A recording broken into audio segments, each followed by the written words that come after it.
नमस्कार, मैं प्रिया Gulati Tejaswini success story में आपका स्वागत करती हूँ सभी का। और आज हमारे साथ सक्सेस स्टोरी डिस्कस करने के लिए हैं अंकिता गुप्ता जी, फाउंडर आई डिज़ाइन स्पेसेस, फाउंडर मनस्विनी। और इनके बारे में जितना बताया मैं बताऊंगी शायद कम रहेगा, तो आइए उन्हीं से जानते हैं, उन्हीं की सक्सेस स्टोरी, उन्हीं की struggle story. Welcome Ankita. Thank you so much. Ankita, बात शुरू करें आई डिज़ाइन स्पेसेस से कि what is I design spaces और कहाँ से शुरुआत हुई, ये आइडिया कहाँ से जनरेट हुआ? So I design spaces it's an interior firm है। मैं basically I am an architect, licensed architect हूँ, बट मेरा फोर्टे इंटीरियर्स है। I love doing interiors. तो I was a homemaker and I was chilling, enjoying my life. But वो काम करने का एक कीड़ा होता है ना, सब में शायद मेरे में था। बट एडिंग टू एनीथिंग, जो सबसे इम्पॉर्टेंट रोल प्ले किया है मुझे मोटिवेट करने के लिए is my family, my husband, my father in law. I mean we were just sitting casually and I just came up with this idea and he was like, go for it. Nice. Bas. And then I tried and gave it a hit. Architect to direct interior Yeah, designer? actually architecture and interiors goes hand in hand. मतलब ऐसा नहीं है कि हम I don't एकदम से do कि मैं नहीं करती architecture work, या ऐसा नहीं है कि I'm very strict with it. It goes hand in hand. Because I'm an architect, I have that professional degree plus that technical knowledge I have. So मैं उस वजह से interiors थोड़ा सा better way में pursue कर पाती हूँ. My whole concept of working is I don't want to work 20-30 project in a year. I may like to work 5 to 6 project in a year, but tastefully done. कि कोई कहे कि हाँ इसमें कुछ करा है. That ways. अंकिता गुप्ता को जितना मैंने जाना है वो उनकी पहचान आई डिज़ाइन स्पेसेस से ज़्यादा मनस्विनी से है। हाँ. तो how come Manasvini with I design spaces enter your life? Okay, so if we talk about interior, so एक होता है इंटीरियर डिज़ाइनिंग कि आपने सिर्फ इंटीरियर्स कर दिया. There is this term interior styling. I love doing stylings. वो आपके काम में दिखता है. हाँ, मतलब सपोज आपका पूरा घर बना हुआ है, it's all spick and span and still you need to get it style. So Manasvini styles your house. Manasvini जो हमारा लेबल है, it's basically for women empowerment. I had been connected to few under privilege ladies. मैं पहले से connected भी थी and मेरे को थोड़ा शौक है इंडियन आर्ट एंड कल्चर देखने का एंड ऑल दैट स्टफ. तो it just came to me कि क्यों नहीं हम इंडियन कल्चर को ही प्रमोट करें, क्यों नहीं हम अपने डिज़ाइन फॉर्म में अपने ही डाइंग आर्ट को रिवाइव करें in a little fashionable manner. So Manasvini is all about that. So it goes hand in hand. जैसे आईडीएस आपका इंटीरियर डिज़ाइनिंग करता है, तो मनस्विनी आपकी होम स्टाइलिंग्स करता है. मनस्विनी का एक जो हमारा रिफ्लेक्शन जाता है, वो एक जाता है कि एक एनजीओ चल रही है और आप अंडर प्रिविलेज लेडीज़ को आप काम दे रहे हैं. तो वो एक आइडिया कहाँ से आया कि एक आपने एक ब्रांड का पहले तैयार किया Manasvini, and then to empowering women? So if I talk about Manaswini, it itself is a word. It's a Sanskrit word. Yeah, it means a proud woman. So I am proud, you know, and I want every woman to be proud of. आपका जो भी art form है, आपके जो भी हुनर है, उसे you should be proud of. You know, तो हमारे ना केवल उत्तराखंड में, अगर हम पूरे भारत में लगाएं, हम ग्रामीण क्षेत्रों में अगर जाएं, तो बहुत महिलाएं ऐसी हैं जिनमें टैलेंट बहुत है, पर उनको वो बेस नहीं मिल पाता. राइट. हम एजुकेटेड हैं, हम फिर भी बाहर जाके आगे जाके बढ़कर अपना टैलेंट शो कर देते हैं. What about them? उनका क्या? राइट. नो डाउट हमारी सरकार काफ़ी प्लेटफॉर्म्स देने की कोशिश उनको करती है, और बट वही है ना, आज भी हिंदुस्तान में कहीं ना कहीं हम वो नहीं निकल पाते. तो मैंने पहले भी एक ऑफ़र ये रखा था अपनी सरकार को. मैं अभी भी ये चीज़ बोलती हूँ कि हमें छोटे छोटे ऐसे प्लेटफॉर्म्स, जैसे आयल से Manasvini is one of the small platforms. Right. मैं ये नहीं कहती कि मेरे यहाँ 10-20 महिलाएं या 100 महिलाएं जुड़ी हैं, शायद आज 20 ही जुड़ी हैं. राइट. तो मैं एटलीस्ट एक छोटे से प्लेटफॉर्म के थ्रू उन 20 महिलाओं का कुछ टैलेंट शोकेस कर पा रही हूँ, उनको एम्प्लॉयमेंट दे पा रही हूँ, राइट। अभी जो वो बनाती हैं और जो एक एज अ डिज़ाइनर मैं बनवाती हूँ, देयर इज़ अ डिफरेंस। अच्छा, उनका हुनर वही है। अगर उनको ब्लॉक प्रिंटिंग आता है तो उनका हुनर वही है, बस उस ब्लॉक प्रिंटिंग को मैंने थोड़ा सा फैशनेबल स्टाइल में कन्वर्ट कर दिया सो दैट वो एक जनरल पब्लिक, एक नीश क्राउड तक पहुंच सके, यू नो। और वो कितना बड़ा स्ट्रगल था कि उनको एक्सेप्टेंस दिलाना उस नीश क्राउड में। वो स्ट्रगल मैं अगर बोलूँ तो अभी भी जारी है, बिकॉज ब्लॉक प्रिंटिंग का जब नाम आता है ना तो me being very frank and it's like, तो लोग कहते हैं कि why are you expensive, and ये तो राजस्थान में भर भर के है, यू नो। तो वो स्ट्रगल आज भी जारी है। The story behind that thing is कि पहले उनको ट्रेन करना, एक ब्लॉक प्रिंटिंग में सिर्फ लाल पीला रंग भरना, एक ब्लॉक प्रिंटिंग में पेस्टल कलर्स, इंग्लिश कलर्स को, ब्लॉक्स को फैशनेबल मैनर में प्ले कराना, देयर इज़ अ डिफरेंस। पहले उनको वहाँ पे ट्रेन करना, फिर अपने डिज़ाइन स्टाइल के हिसाब से प्रोडक्ट को बनवाना, वो अपने आप में एक स्ट्रगल है। फिर एंड कस्टमर, एंड यूज़र को कन्विंस करना कि there is a difference, you know, there is a little difference, and then आपको आपकी लोकल एम्प्लॉयमेंट जनरेट हो रही है, यू नो। अब जो कारीगर यहाँ पे है, उत्तराखंड में है, जो लेडीज़ उत्तराखंड में हैं, जो इस आर्ट फॉर्म में ट्रेन हैं, उनको हम ये तो नहीं कह सकते ना कि भाई ये राजस्थान का आर्ट कल्चर, आप वहीं जाओ, बिल्कुल, राइट। तो हम उनको यहीं पे ही एम्प्लॉयमेंट दे रहे हैं for the thing they are train for. The whole idea is this. मैं कोई चैरिटी नहीं कर रही, मैं कुछ नहीं कर रही, इट्स जस्ट कि वी आर ट्रेनिंग देम, वो हमारे लिए वर्क कर रहे हैं, उनके प्रोडक्ट्स आगे जाते हैं, लोग खुश होते हैं, उनको पे करते हैं, हम उनको पे करते हैं। ये तो the entire thing goes like this. अच्छा, मार्केट कितना बड़ा चैलेंज रहा इन सब चीज़ों? Market is still a challenge for me. मतलब अभी अगर मैं बोलूँ तो अभी भी एक चैलेंज है। हमने पूरी तरीके से टेक ओवर नहीं किया है, बट येस कहीं कहीं सेक्टर्स में बहुत अच्छा एक्सेप्टेंस है। जो मैंने ऑब्जर्व किया यहाँ पे, लोगों को they are actually fond of handloom fabric, and उससे हमको ज़्यादा मोटिवेशन मिला, you know, to work on certain sector. I am even trying to work on a local fibre. हम लोकल फाइबर को भी प्रमोट करके डिज़ाइन, जैसे उत्तराखंड का लोकल फाइबर है भीमल। हाँ जी, भीमल पे बहुत काम हो रहा है। हाँ, तो हम भीमल को एक डिज़ाइनर फैशन में बनाने की कोशिश करके उसको एक, यू नो, आप तक, हम जैसे लोगों तक पहुंचाने की कोशिश कर रहे हैं। उससे क्या कपड़ा बन रहा है? नहीं, भीमल से there are very interesting things happening. उससे मतलब मैंने बास्केट्स देखी हैं। हाँ, बास्केट्स हैं, डो मैट्स हैं। हाँ, हमने जैसे ऋषिकेश में ताज है, उसका हमने वॉल पैनल डिज़ाइन किया था, and they loved it. It could be a floor mat, हमने उसको वॉल पैनल बनाया, यू नो। एंड जैसे भीमल का और कॉटन का कॉम्बिनेशन से हम फैब्रिक भी बना रहे हैं, कोस्टर्स भी बना रहे हैं, you know. So there are many things we are trying. हम शीप वूल को भी उसमें इनकलकेट कर रहे हैं, because I am an interior designer, so I want to keep myself restricted to interior item, you know. Fabric garment तो is more convenient for me to come up any time, but the challenge is इन चीज़ों को interiors में लाना, छोटी चीज़ें, yes, interiors में लाना, छोटी छोटी चीज़ें बनाना। So we are trying to come up with certain things. So I am trying to project these things. I am coming with my online store, planning soon, Manasvini के ही नाम से। तो उसमें वी आर ट्राइंग कि हम इन छोटी छोटी चीज़ों को प्रोजेक्ट कर पाएँ एक डिज़ाइनर फैशन में लोगों को। अच्छा, अभी जैसे ये कोविड का टाइम चल रहा है, तो कोविड में कितना बड़ा चैलेंज था आपको लोगों को एम्प्लॉय करना और फिर उनके बनाए सामान को मार्केट करना भी? See, Covid I think it was a challenge for the world, सभी के लिए था। बट मैं इसमें बोलूँगी कि प्रशासन का बहुत सहयोग था। हमने NGOs जिनसे मैं जुड़ी हुई हूँ, अब तो अब मेरे को 3 साल हो गए हैं, तो हम पे जैसे महिलाएं आ रही थी, वो महिलाएं जो डेली वेजेस वाली थी, तो ऑब्वियसली देखिए वो वर्किंग हैंड थी अपनी फैमिली के लिए, एकदम से उनकी डेली वेज का रुकना एक वो था। सेटबैक था।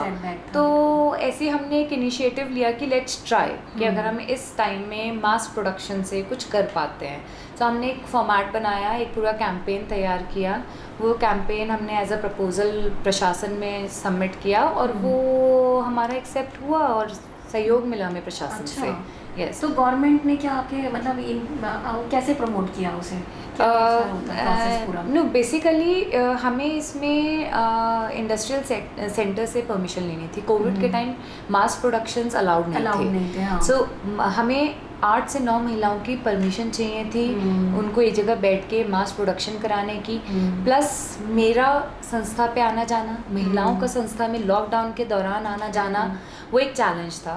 तो हमें इन सब चीज़ों की परमिशन लेनी पड़ी। It took a little while, थोड़ा सा चैलेंजिंग था। परमिशन मिलने के बाद सबसे बड़ा चैलेंज था प्रोक्योरमेंट। बिल्कुल, हाँ, अब वो आज भी है हमारे, वो आज भी है। बट उस समय हमें था, वो लेडीज़ भी एक्साइटेड होगी, मैं भी खुश, हमारे पास परमिशन है, नाउ स्टार्ट। और कोविड में काम भी है। हाँ, काम भी है। लेकिन स्टार्ट करने के लिए हमारे को जो सबसे बड़ा चैलेंज था वो था प्रोक्योरमेंट का। हमें it was quite challenging. By God's grace मैं ये बोलूँगी कि इस टाइम में ऐसे ऐसे लोगों से कांटेक्ट हुआ, ऐसे लोगों ने सहयोग किया कि जिनकी वजह से हम काम शुरू कर पाए, हम फैब्रिक प्रोक्योर कर पाए। हाँ, फैब्रिक मिलना भी बहुत बड़ा होता, क्योंकि मैं देख रही थी बहुत सारे लोग काम कर रहे हैं, बट उनको चैलेंज आ रहा था कि उनको फैब्रिक ही नहीं मिल रहा है मार्केट में। हमारा टारगेट था, हम लोग बहुत तरीके का फैब्रिक प्रोक्योर कर सकते थे, बट हमारा जो टारगेट था वो था कि हम अच्छी चीज़ देना चाहते हैं। हम चाहते हैं कि अगर किसी एक इंसान के पास मास्क पहुंचा है तो कम से कम 10 से 20 बार उसे धोकर पहने। तो हम इतना अच्छे कॉटन का और पॉकेट फ्रेंडली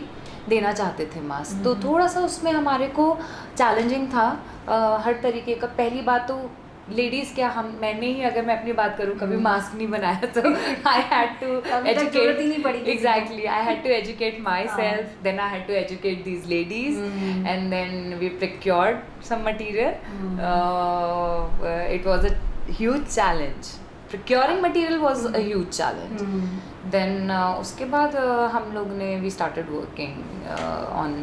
तो अभी सिर्फ मास्क बन रहे हैं या कुछ और भी अब तो काम चल रहा है? नहीं, अभी हम लोग जो हमने परमिशन लिया था मास्क का लिया था, मास्क तो चल रहा है। बाकी जो संस्था का अपना काम है, जूट का, भीमल का, वो भी चल रहा है।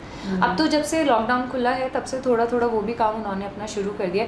बट हाँ, मेजरली मास्क प्रोडक्शन में हमें बहुत अच्छा रिस्पांस भी मिला। आज की डेट में हमारी महिलाएं, सिर्फ 8 महिलाएं 1 महीने में 12,000 मास्क बना चुकी हैं। अच्छा, हाँ जी। तो मतलब 12,000 मास्क उतना मार्केट भी है? हाँ, हम लोग दोनों सेक्टर्स कवर कर रहे हैं। हम फैंसी मास्क भी बना रहे हैं सो दैट कॉटन के जो लोग, हम जैसे लोग भी पहन सके। हम कंपनीज के लिए भी मास्क बना रहे हैं, जिनके यहाँ कंस्ट्रक्शन वर्कर्स हैं या कंपनी एम्प्लॉयर्स हैं जिनको कंपनीज देना चाहती हैं मास्क, तो हम वो सेगमेंट भी बना रहे हैं। ऑल्सो हम प्रिंटेड कंपनी लोगो मास्क भी बना रहे हैं। अच्छा, कस्टमाइज, अगर किसी को अपनी कंपनी के लिए लोगो, हाँ जी, हाँ जी, तो वो भी अपना हो सकता है। हाँ जी, nice, this is nice. So we are coming up with new creative ideas. बहुत इंपॉर्टेंट पार्ट ये है कि लेडीज उतना ही पार्टिसिपेट कर रही हैं, मतलब every time they like ma'am क्या नया करने को मिल रहा है, एंड उनको एम्प्लॉयमेंट मिल रहा है, उनको पैसा मिल रहा है इस चीज़ का।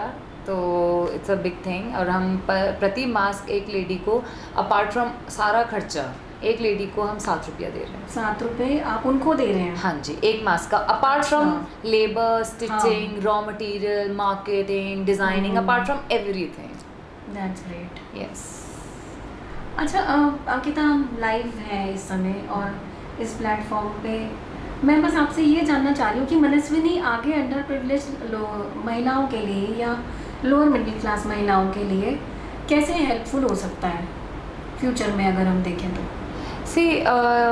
मैं तो चाहूँगी बाय गॉड्स ग्रेस इसका प्लेटफॉर्म बढ़े, और आई थिंक जितना इसका प्लेटफॉर्म बढ़ेगा उतने ही हम दूर दूर तक महिलाओं को काम दे पाएंगे। मेरा टारगेट सिर्फ उत्तराखंड आर्ट तक रिस्ट्रिक्ट रहना नहीं है। मेरा टारगेट है कि हम उत्तराखंड में भी जो ऐसी जगह है जहाँ तक मैं अभी नहीं पहुँच पाई हूँ, अल्मोड़ा वगैरह, उस साइड बहुत अमेजिंग आर्ट फॉर्म्स हैं। उत्तराखंड का अपना बहुत अच्छा आर्ट फॉर्म है, हम उसको धीरे धीरे इसमें इनकलकेट करें। So through this only will be able to help, but जैसे से हमारा प्लेटफॉर्म बढ़ेगा वैसे। तो क्या कभी पहाड़ी क्षेत्रों में जाने का भी मौका मिला? अभी तक नहीं, बहुत ज़्यादा तो नहीं अभी तक, अभी तो मतलब अभी पहाड़ी क्षेत्रों पे फोकस नहीं है? अभी नहीं हुआ है, मैं अभी उस एरिया में ज़्यादा जा नहीं पाई हूँ। अब मेरा टारगेट नेक्स्ट वही है कि चीज़ें थोड़ा ठीक हों तो जाया जाए, पहाड़ी क्षेत्रों में भी हाँ फोकस जी, करो। हाँ जी। और जैसे ये जो अभी रिवर्स माइग्रेशन की बात हो रही है, तो उसमें कितना हेल्पफुल आपको लग रहा है कि ये सब चीज़ें हो सकती हैं? सी जो स्किल लेबर होती है, जो अपने क्षेत्र की स्किल लेबर होती है, जो मेरा मानना है, वो अपना क्षेत्र छोड़ के नहीं जाती है, आई थिंक। अब जो माइग्रेशन हुआ है उससे चीज़ें बहुत मिक्स हो गई हैं। जो स्किल लेबर हमारे पास, मैं अगर कंस्ट्रक्शन साइड पे या इंटीरियर साइड में बात करूं, तो जो स्किल लेबर मेरे पास बिहार से थी या कहीं और से थी, वो वापस चली गई है। उसका जो काम है वो एक लोकल लेबर को मुझे सिखाना पड़ेगा, तो वो एक इम्पैक्ट है थोड़ा, बट आई थिंक इवेंचुअली सब पिकअप कर लेंगे। और जो अगर मैं आर्ट की बात करूं, तो आई थिंक आर्ट फॉर्म अपनी जगह कभी नहीं छोड़ती है, अपना क्षेत्र नहीं छोड़ती है। बहुत टैलेंट है, देखिए मैंने पहाड़ों में देखा है कि बहुत टैलेंट है। और हम लोग जो इंटीरियर्स की बात कर रहे हैं, छोटे छोटे चीज़ें पहाड़ों में बहुत लोग बना रहे हैं, बहुत ज़्यादा। तो उसमें क्या मनस्विनी उनको हेल्प करेगा कि वो उन सब चीज़ों को भी प्लेटफॉर्म पे प्रमोट करें? यस, मेरा टारगेट वही है कि हम कैसे उन चीज़ों से भी क्रिएटिव चीज़ें बना के, डिज़ाइनर चीज़ें बना के जनरल पब्लिक तक पहुंचा पाएँ। जनरल पब्लिक को भी वही पता है जो जनरल पब्लिक देखती है, you know. So with certain platforms our target is कि हम उन्हें कुछ दिखा पाएँ नया, यू नो, उस रीच तक पहुंचा पाएँ। आज हम यहाँ बैठ के तेजस्विनी सक्सेस स्टोरी डिस्कस कर रहे हैं, तो Ankita Gupta, how successful you feel yourself, कि हम आज कहें कि नहीं, Ankita Gupta is a success story and an inspiration to other women? Success, I don't know, because I really want to work more and more. तो सक्सेस तो मुझे नहीं पता है, but yes, what my target is कि जो मेरा विजन है वो मैं लोगों तक पहुंचा के रहूँ। एंड माय विजन इज़ कि मैं अपने इंडियन आर्ट एंड कल्चर को रिवाइव कर पाऊँ in a very fashionable manner, in something new, in something nice. अच्छा, गवर्नमेंट के सपोर्ट का कभी आपने सोचा कि कभी स्किल डेवलपमेंट के इतने सारे हमारी स्कीम्स चल रही हैं, गवर्नमेंट के इतने सारे प्रोग्राम्स चल रहे हैं, तो वहाँ पे अभी हम नहीं जा रहे? हाँ, मैं अभी गवर्नमेंट स्कीम्स को मैंने अभी टारगेट नहीं किया है, टू बी ऑनेस्ट, बिकॉज अभी it's been only 2 years Manaswini को लेके। तो अभी मुझे ऐसा लग रहा है कि somehow I am able to manage, just a growing child, just a growing child. Let the child grow and come to a certain sense कि वहाँ पे जब हमें लगेगा कि हाँ, हमें गवर्नमेंट की, सरकार की मदद चाहिए, definitely we would approach for. जैसे हमारा टारगेट रहेगा कि जो हमारा भिमल है, जो यहाँ का अपना फाइबर है, वो हम सरकार को इंट्रोड्यूस करें कि हम यहाँ पे सरकारी भवनों में why not to use certain things जो हमारे यहीं का है। भी देखे आप लोग खादी को बहुत प्रमोट कर रहे हैं। हाँ जी, मैं हैंडलूम को बहुत प्रमोट करती हूँ। जो यहाँ पे अंडर प्रिविलेज लेडीज हैं, लेप्रेसी पेशेंट्स हैं, ये कपड़ा बनाते हैं, मैं पर्सनली उसको बहुत प्रमोट करती हूँ। पेशेंट्स के बारे में आपने मुझसे डिस्कस किया था, वो क्या प्रोजेक्ट है आपका? वो प्रोजेक्ट कुछ नहीं है, वो मनस्विनी का ही पार्ट है। मनस्विनी में जो हम फैब्रिक यूज़ करते हैं, हमारा कोशिश ये रहता है कि हम हैंडलूम फैब्रिक, हाथ का बना कपड़ा, वी ऑलमोस्ट लॉस्ट इट। मतलब हम पावर लूम की तरफ इतना चले गए हैं कि हाथ के बने कपड़े का ना वी एक्चुअली खत्म हो गया ऑलमोस्ट। वाई? एक तो one of the reason it's expensive, plus we somehow think कि it's better to get something which is cheap and best, you know. तो handloom is no doubt a little expensive, but handloom में the kind of labour लगती है, I have seen it and I know कि it's worth, you know.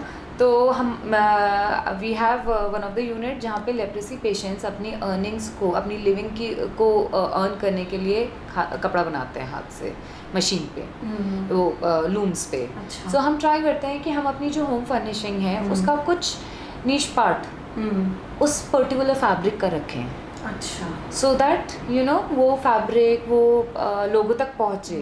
And my thing is, जब भी हम ऐसा fabric use करते हैं जो किसी अंडर प्रिविलेज लेडी ने बनाया है, या ऐसे किसी पेशेंट ने बनाया है, किसी भी ऐसे इंसान ने बनाया है, we add a small story with it. So that जब वो आप में वो story, पहुंचे हाँ। तो आपको पता लगे कि भाई ये फैब्रिक किसने बनाया है, कहाँ से आया। हाँ, वही वो एक बड़ा इंटरेस्टिंग था जब मैंने आपसे सुना कि हाँ। लेप्रेसी के पेशेंट्स हाँ। वो कर रहे हैं, हाँ। और एक बड़ा टैबू है सोसाइटी में कि लेप्रेसी के पेशेंट्स को वो लोग पास भी नहीं बैठने देते हैं। आई डोंट नो, मतलब मैं तो हाँ, वहाँ तो- जाती हूँ, आई मीट देम, हाँ। हम तो फैब्रिक इतना उनके अंदर से उठा उठा के वो कहते हैं कि यू नो। नहीं, बट इट्स नाइस कि हम लोग उनको भी एक नॉर्मल हाँ जिंदगी एग्जैक्टली, का हिस्सा आप ये बना रहे देखिए हैं, ना कि उनको वो empower कितना कर रहे हैं। इम्पोर्टेंट पार्ट बना रहे हैं, बिल्कुल। मतलब अपनी अर्निंग के लिए, लिविंग चलाने के लिए they are making a cloth, एक फैब्रिक बना रहे हैं which is very important part. And आप उनका फैब्रिक देख लेंगे तो I fallen in love, I think you will fall in love too. And surely she is love to see the fabric. Yeah. What would you suggest the success mantra for being success? Just believe in yourself. I think I believe in myself. Every morning I get up, I just know कि what I am doing is right, and it will lead me to a success point. मेरे ख्याल से काफ़ी बातें हो गई हैं Yes, हमारी, yes. and I would love to give you very best wishes for your Thank you. 2-year-old baby you. and Thank you so much. a very successful journey to you. Yeah. Thank you so much. Thank you so much.